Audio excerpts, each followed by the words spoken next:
We open the issue at the Penrose Hotel, located across from the main courthouse. The atmosphere is tense as we are introduced to the jury for the upcoming trial. This isn't a normal jury duty selection. These individuals are pulled straight from the past. The Time Variance Authority, TVA, is present, instructing the jurors that they must remain sequestered because they have not been exposed to any media coverage of the case in the year 2005. The rules are strict. No interaction with anyone or anything from the present time period.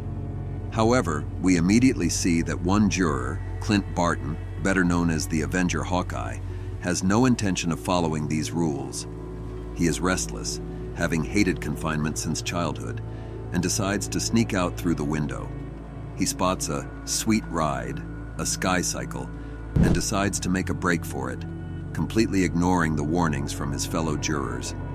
Hawkeye takes to the skies of New York City, embracing the freedom and the rush of being a superhero again. He patrols the city, eager to fight crime. We see him stopping a mugging and helping police officers, fully slipping back into the hero role. However, the reaction he receives from the public is not what he expects. Civilians and police officers stare at him in confusion and shock, not because of his heroics, but because in this time period, Hawkeye is supposed to be dead. Clint misreads their reactions as awe or maybe confusion about his height, completely unaware of his own tragic fate. He even tries to call Avengers Mansion to report a crime involving the villain Whirlwind, but he is met with a dial tone or a disconnected line, a clear reminder that he no longer belongs in this reality.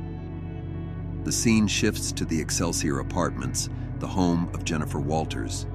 It is late at night, and we get a glimpse into her personal life with her boyfriend, John Jameson. The dynamic here flips the usual Hulk trope on its head. John openly admits that he prefers Jennifer in her normal form and asks her not to stay in her She-Hulk form before bed. Jennifer admits that this is something she actively discusses with her therapist, feeling that her boyfriend does not truly approve of her She-Hulk side. Despite the weight of the conversation, they keep things light with jokes about safe words, grounding the moment in the physical reality of dating a Hulk. As dawn breaks over the city, we see the android Awesome Andy attempting to sneak out early in the morning. He is caught by She-Hulk, who has now reverted back to Jen, but he claims he is heading out on a secret mission. As the morning routine begins, Augustus Pug Pugliese is making breakfast when Jennifer walks in. The domestic scene feels warm, but there is a quiet tension beneath it. Pug's interactions with Jennifer hint at his unspoken feelings and the awkward reality of living with the woman he loves and her boyfriend. The conversation at the breakfast table turns serious when John Jameson joins them. Pug plays the role of the polite roommate, though his irritation clearly simmers beneath the surface. As John talks about his recent visits, Pug smoothly shifts the discussion toward work. He reveals that while reviewing their case files, he came across a note Jennifer had written, addressed to Clint Barton. Pug quickly realizes that Jennifer plans to slip this note to Hawkeye during the trial, directly violating the strict rules they agreed to regarding the time-displaced jury. Pug confronts Jennifer, comparing her plan to a Doc Brown situation straight out of Back to the Future. He understands exactly what she is trying to do: warn Clint Barton about when and how he dies, hoping to help him avoid his fate. Jennifer stands firm. She openly acknowledges the risks, disbarment or even jail, but admits she could never live with herself if she sat back and did nothing to try and save her friend. Meanwhile, back at the Penrose Hotel, Clint Barton manages to sneak back into his room just as the TVA enforcers arrive to wake the jurors, narrowly avoiding being caught. He plays it cool, pretending he simply overslept. The story then moves to the courthouse. Jennifer is on the phone with Jarvis, the Avengers' longtime butler. Jarvis informs her about reported sightings of Hawkeye from the previous night, confirming that the so-called ghost has been active. Jennifer keeps her response vague due to attorney-client privilege, but internally she knows the truth. Only the real Hawkeye would show off like that. The tension builds as she heads into the courtroom, preparing for a trial tangled in temporal mechanics and deeply personal stakes. The trial begins, and we are introduced to the presiding authorities, Judge Haywood, representing the present day, and Justice Love from the Time Variance Authority, representing future interests. The prosecution opens by presenting a photo of the accused, Charles Zarkowski, shooting a man in the back. The defense, led by She-Hulk, agrees to the facts of the shooting, but argues that it was an act of self-defense. The medical examiner then testifies that the victim, labeled as a John Doe, cannot be identified through any database or DNA records, raising unsettling questions about who was actually killed. Jennifer begins her defense strategy by calling Justice Peace of the TVA to the stand. Through his testimony, she explains the concept of a scrambler, a device used by time travelers to alter their DNA and facial features in order to avoid paradoxes while visiting their own past. She establishes that the unidentified victim most likely used such a device. While questioning the witness, Jennifer secretly tries to signal Clint in the jury box using sign language, attempting to warn him about his future. Pug notices her attempt to tamper with the jury and immediately steps in. He calls for a recess after spotting a newspaper article marking the anniversary of a local hero's death. In a quiet, tense conference, Pug drops a devastating revelation on Jennifer. It is not just Hawkeye. He points out another juror featured in the article, someone who also died a year ago. Pug realizes the horrifying pattern. Every member of the jury has been pulled from the past because they are all destined to die shortly after returning, ensuring they can never carry knowledge of the future back with them. The realization hits Jennifer hard. Warning Clint is pointless. The timeline has already accounted for their deaths, and there is nothing she can do to change it. Jennifer is shaken by the realization that the TVA has deliberately stacked the jury with dead men walking to protect the timeline. For a moment, she questions whether she can even continue with the trial, but Pug pushes her to stay focused and move forward.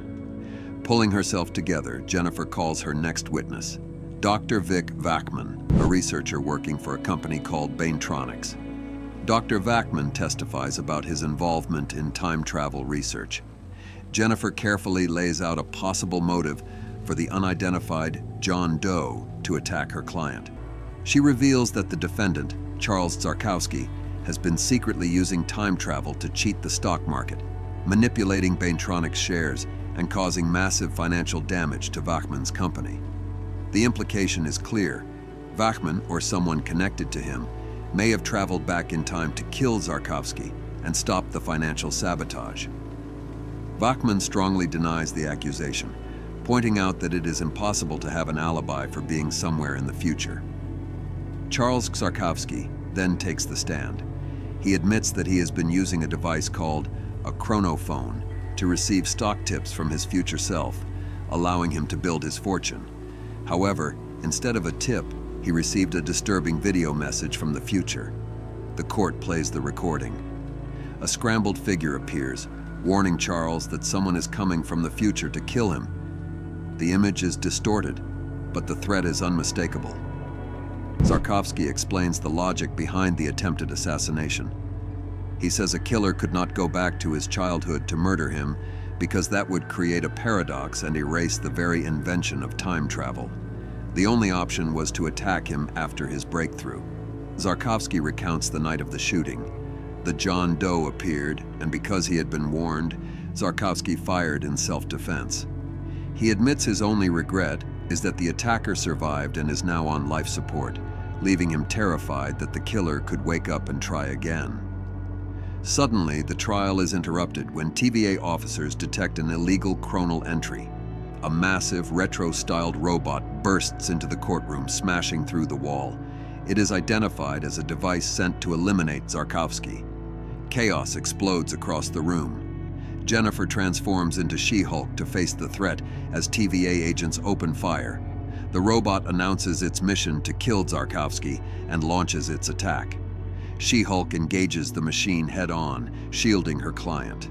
In the middle of the destruction, Zarkowski sees his chance. He knocks out a distracted TVA agent and bolts from the courtroom, desperate to escape both the robot and the trial. The fight intensifies. She-Hulk is briefly pinned by the robot and dryly comments on the classic damsel in distress situation. That is when Hawkeye steps in. Clint Barton drops his civilian disguise, pulls on his mask, and leaps into action with bow in hand. He frees She-Hulk with a perfectly placed explosive arrow, cracking a joke about still having it. As the battle rages, She-Hulk searches for the letter she wrote for Clint, determined to give it to him despite everything she has learned. She struggles with the idea of playing God with the timeline when a friend's life is on the line. She-Hulk and Hawkeye fight side by side, dismantling the robot piece by piece. They trade banter, with Clint joking about her green skin and the headache-inducing rules of time travel. While She-Hulk stays focused on the threat in front of her, Zarkovsky continues his frantic escape, running for his life. With the courtroom in ruins and order completely lost, the judge declares a mistrial. Justice Love of the TVA immediately steps in, ordering that further temporal contamination be prevented by returning the jurors to their original points in time. As the jurors begin to fade away, She-Hulk makes one last desperate move and tries to hand Clint the warning note. They lock eyes for a brief moment. Clint grabs the envelope, but in the instant he is teleported away, it tears in half. He is sent back to his death with only a fragment of the message, leaving it meaningless. The story shifts to Zarkovsky, who has escaped to his laboratory. He plans to flee into the past to stop the assassination attempt altogether. To avoid detection by the TVA, he activates a scrambler on himself. He then uses his chronophone to record a warning message for his past self. As he speaks, he catches his reflection and freezes in horror. He realizes that he is the scrambled John Doe from the video. The paradox finally becomes clear. Zarkovsky understands that he is the one who travels back and gets shot by his past self. He tries to stop what is happening, but just as peace arrives. The TVA officer tells him that the loop cannot be broken without creating an impossible paradox. With cold efficiency, just as peace forces Zarkovsky into the time machine, sending him back to fulfill his fate as the victim of his own actions. We witness the events from 22 days earlier. The scrambled Zarkovsky, now known as John Doe, appears in the past. His younger self sees him as a threat and shoots him in the back. The loop closes, and the time travel suicide is complete. Back in the present, inside the hospital room of the John Doe, She-Hulk and her legal team move to have the charges dismissed. They argue that since the victim is actually the client himself, the act legally qualifies as attempted suicide, which is not a crime, or at the very least, self-defense. The victory is brief. The TVA intervenes once again, having uncovered She-Hulk's attempt to tamper with the jury and alter the timeline. Jennifer is placed under arrest. The issue ends on a tense cliffhanger as the TVA informs her that if she is found guilty of temporal interference, she will be erased from history. She is teleported away to face judgment, leaving Pug standing alone in the hallway, staring at the empty space where she was just standing.